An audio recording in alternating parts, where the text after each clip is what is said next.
Before we start today's episode, I have a little announcement to make.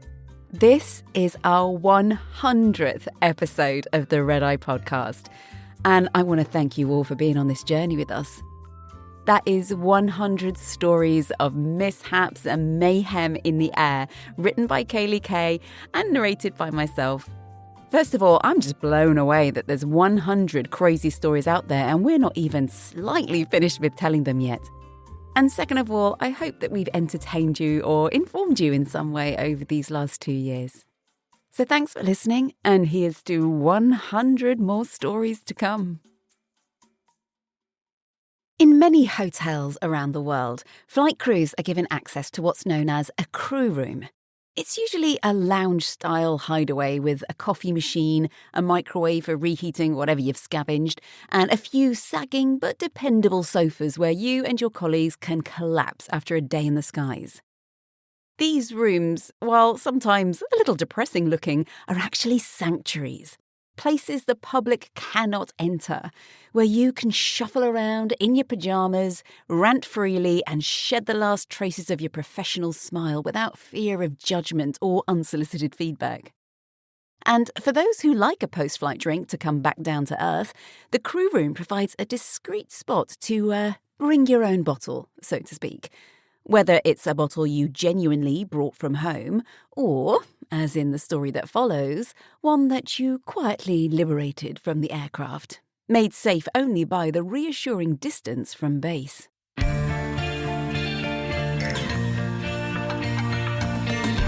Doors to armed and cross-check. Come fly the red eye! Whoa! Welcome aboard the Red Eye. The Crew Room, Cairo, Egypt, 1998. Samantha collapsed onto the worn leather sofa and kicked off her shoes. She unbuttoned the top of her blouse, dug through her handbag, and produced half a dozen miniatures she had not exactly stolen from the flight. Well, perhaps it was stealing. But around the low wooden coffee table, each of her 6 colleagues revealed an equally incriminating stash, adding their offerings to the growing collection with a kind of collective triumph. "I reckon this'll keep us going," the captain said, placing down his contribution and trumping all of theirs with 2 full bottles of first-class champagne. We earned it," Tom replied, handing out plastic glasses. "You can say that again," someone muttered. "I'll run down and get some ice." It had been a horrendous flight, and that was an understatement. The catering had been a catastrophe. Breakfasts loaded instead of dinners, stock counts that made no sense, and not enough of anything really, forcing the crew to patch together meals to make sure everyone at least had something. The toilets on the left-hand side had all blocked soon after takeoff, and by the end, the others were more toxic than festival portaloos.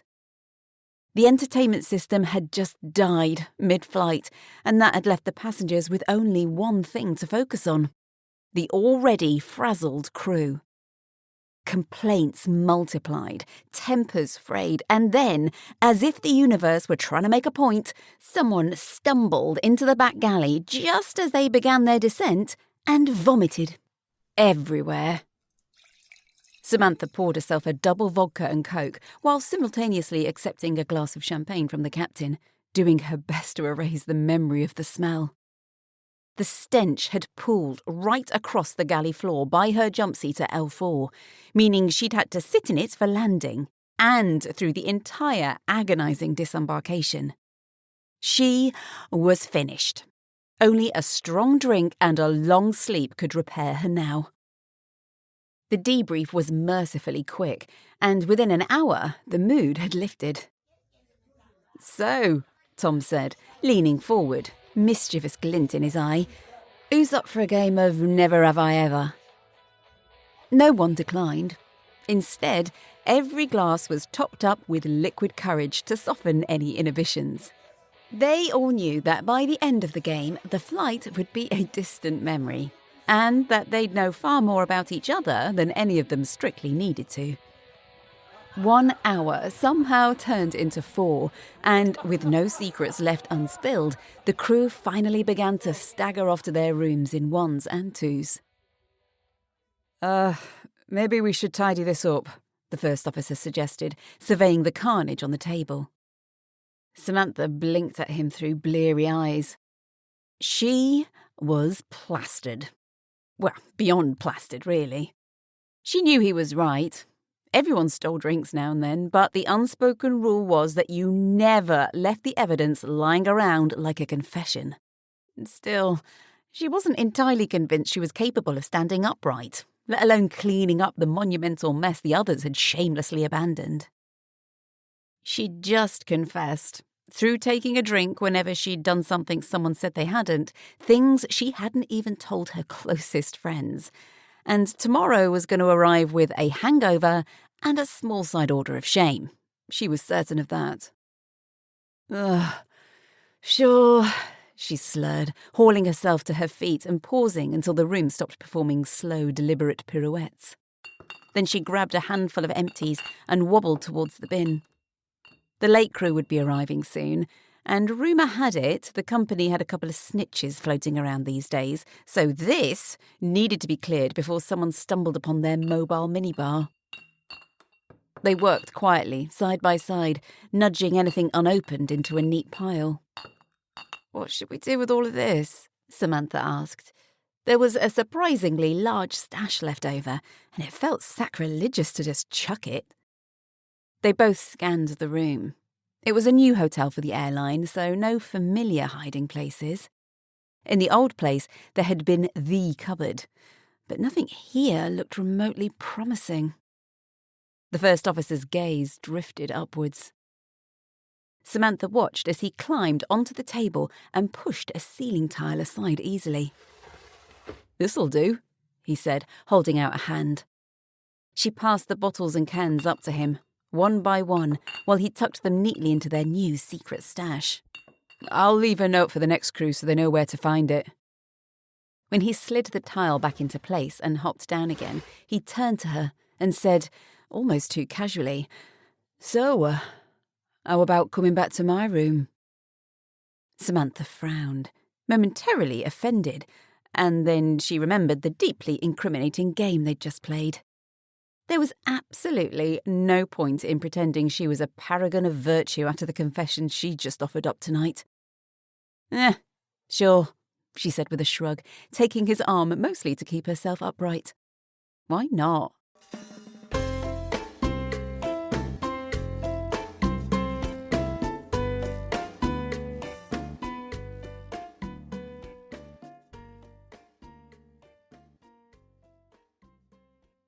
The Crew Room, Cairo, Egypt, September 2001. The second tower, the only one that was standing, tower number 1, we saw some kind of explosion, a lot of smoke come out of the top of the tower, and then it collapsed down onto the streets below, much like we saw the first tower just about a half hour ago. There was an unusually sombre stillness hanging over the crew room, a heavy quiet that seemed to cling to the walls. Every pair of eyes was fixed on the small television perched on the cabinet at the back of the room.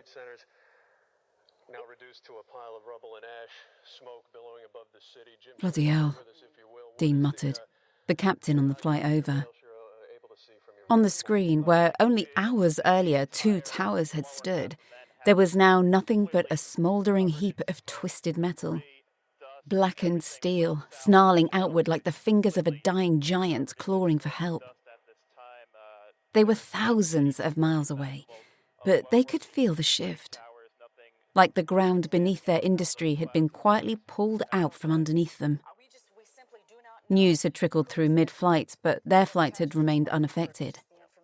Now, seeing it in full, the truth landed with a thud. Nothing about the days or weeks ahead would be normal. Not for anyone in New York, and certainly not for anyone in aviation.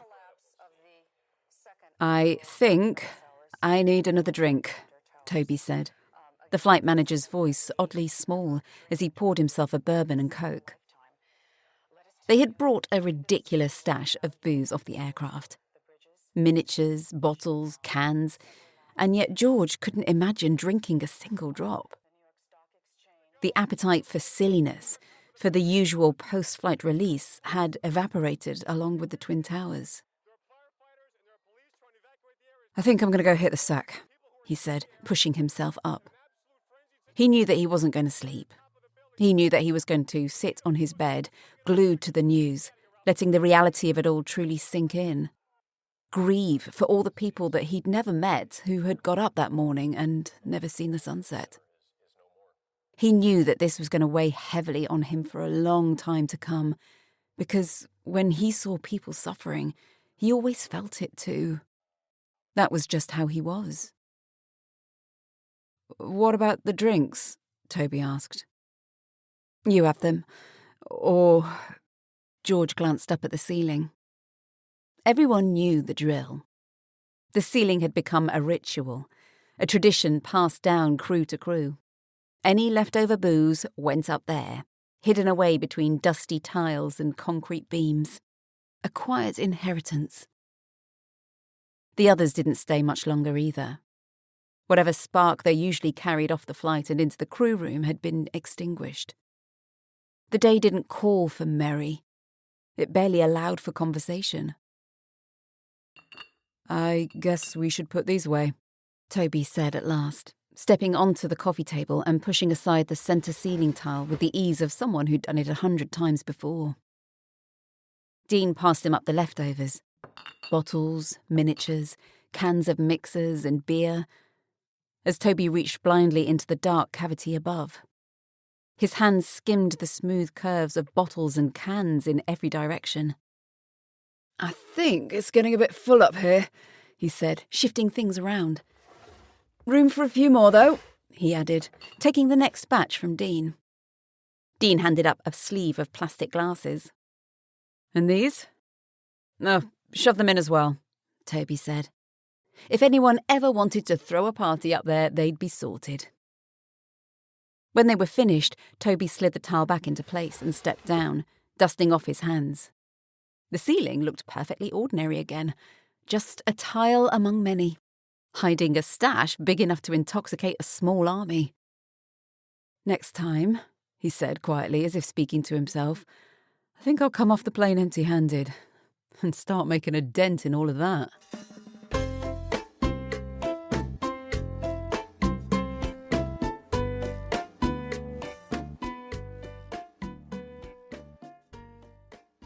The Crew Room, Cairo, Egypt, 2010. Slowly, they all came to the crew room for their usual 9 a.m. briefing. It was routine now, after a whole week stuck here. 2 crews with no idea when the damned ash cloud would clear and they'd be allowed to go home. Abby had missed her parents' anniversary party. Trisha's son was in hospital having his appendix out, and Dee was desperate to get home and start packing up the house for their move next month. But no one was as desperate to get home as Chloe, who, if she didn't get back in the next 3 days, would miss her very own wedding. "I think I might start driving this afternoon if it's a no," she said to Harry. The 2 of them were slumped on the sofa, both in familiar outfits that they had circulated through all week, rotating them with pyjamas.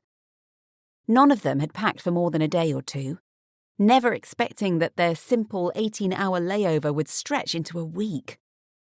They had resorted to sink-washing underwear and questionable fashion choices from the local markets. Chloe was saving every last per diem bit of money for the wedding, and Harry had a baby on the way.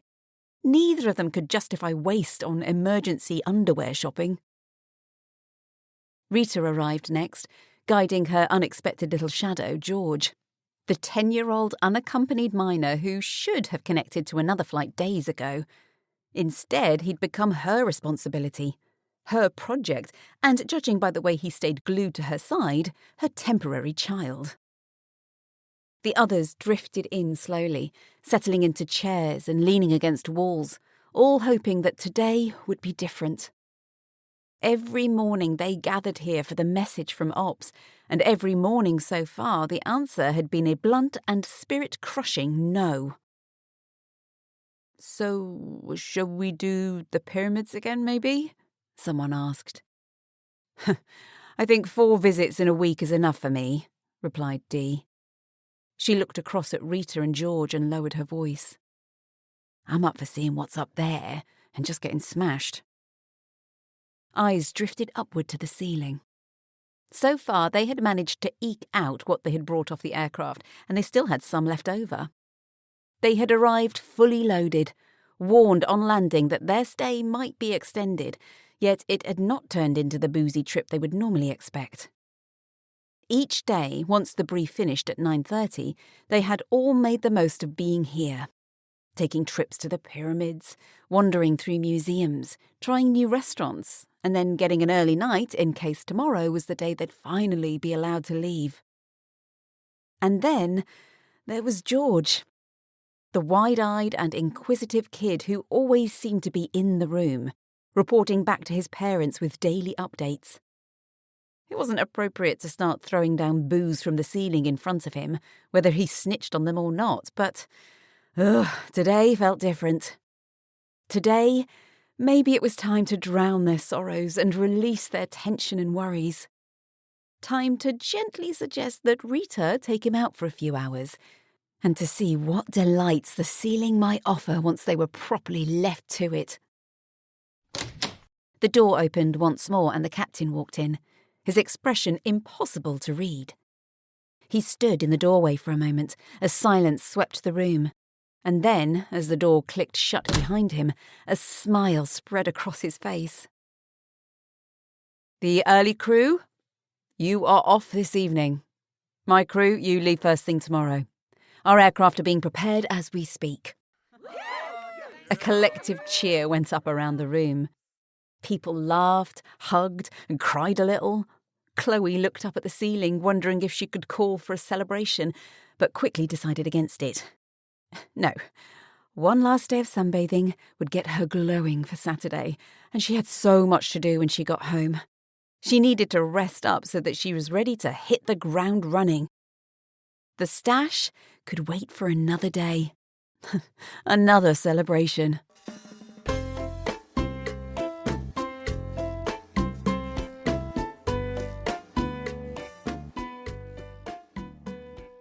The crew room, Cairo, Egypt, 2021.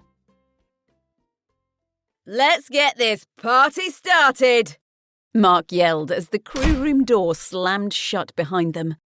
Bags full of clinking bottles hit the tables with a thud. One by one, the crew peeled off their masks, revealing their faces properly to each other for the first time in hours. The world had gone completely mad. After months of lockdowns and endless restrictions, they were still technically meant to stick to bubbles of 3 on layovers, but having just worked elbow to elbow in a metal tube for all those hours, the rule felt beyond farcical. And besides, they'd all tested negative before departure. Tonight, they had all agreed they weren't losing any more of themselves to the pandemic. "Shall I bolt the door?" Yvonne asked, already sliding the chain across before anyone answered. The crew room was sacred. If the door was locked, then as far as anyone else was concerned, nothing was happening. Dina fired up her portable speaker, bass immediately vibrating through the table. Gregory kicked off his shoes, shrugged out of his jacket, and climbed onto the table next to it to dance like he'd been waiting for this moment for months. Because he had. The atmosphere was immediately electric. After a year of colleagues being made redundant, rosters gutted, and lives shrunk down to the size of living rooms, this felt like oxygen. It was what humans needed. To be together, to be sociable. It was normal. Woo! Olivia let out a whoop as she tugged her bun free, hair falling loose around her shoulders. The captain shook a bottle of champagne and sprayed a celebratory mist over them.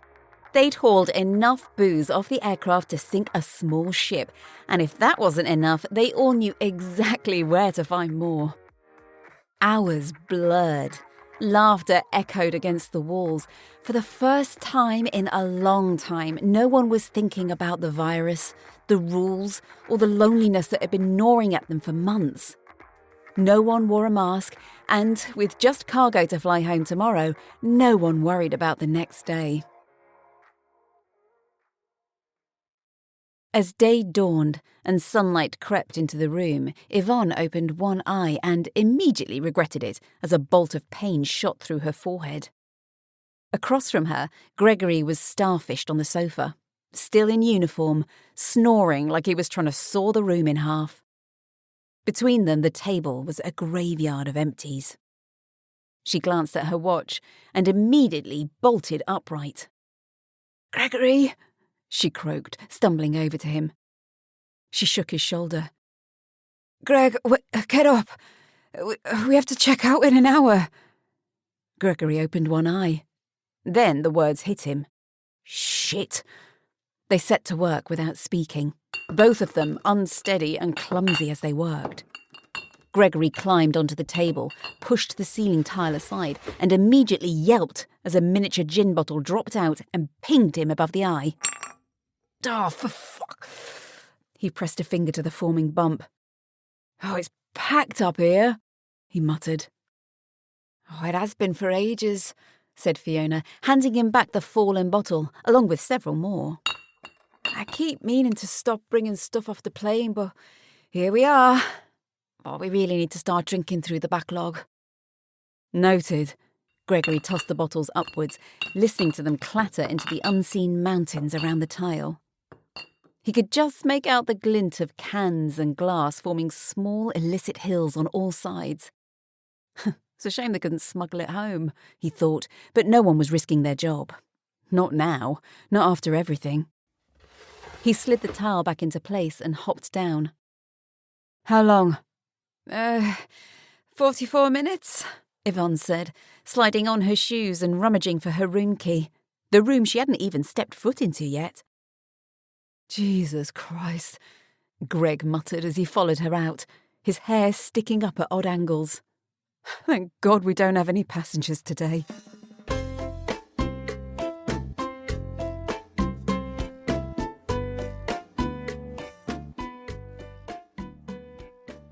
The Crew Room, Cairo, Egypt, 2023.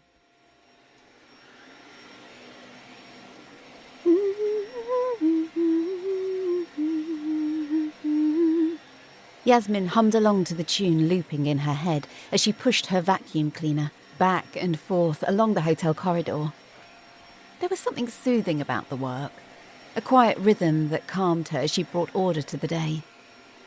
She liked the solitude too. Just her, the soft whir of the machine, and the small satisfaction of making each space a little bit better than she found it. It was mid-afternoon when she reached the crew room. She paused outside the door and listened carefully. It was rare to find it empty these days.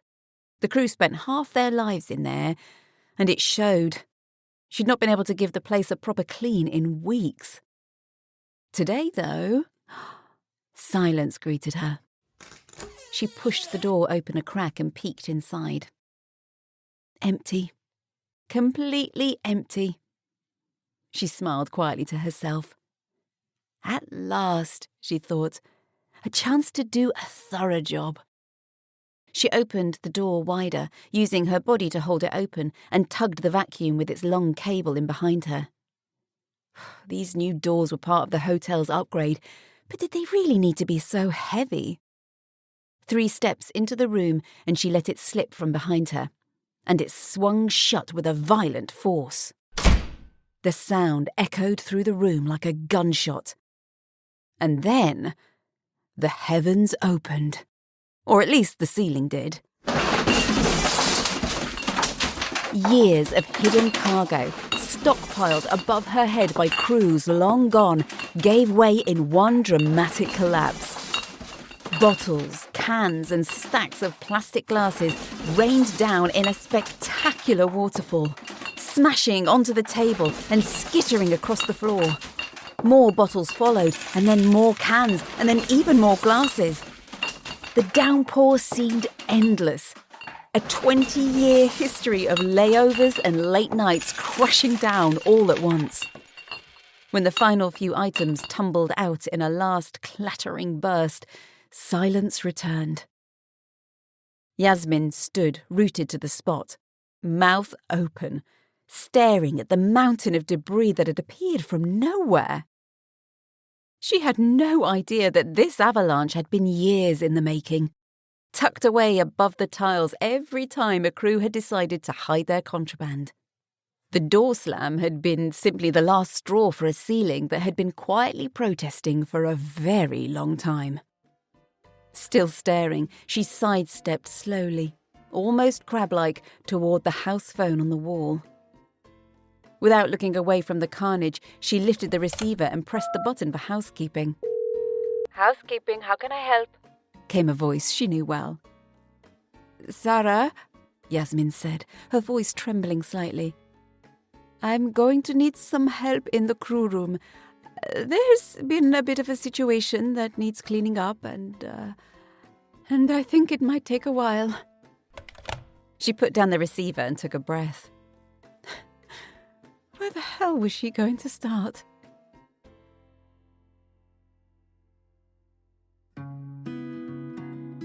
The Red Eye podcast is written by Kaylee Kay, narrated and produced by me, Ali Murphy.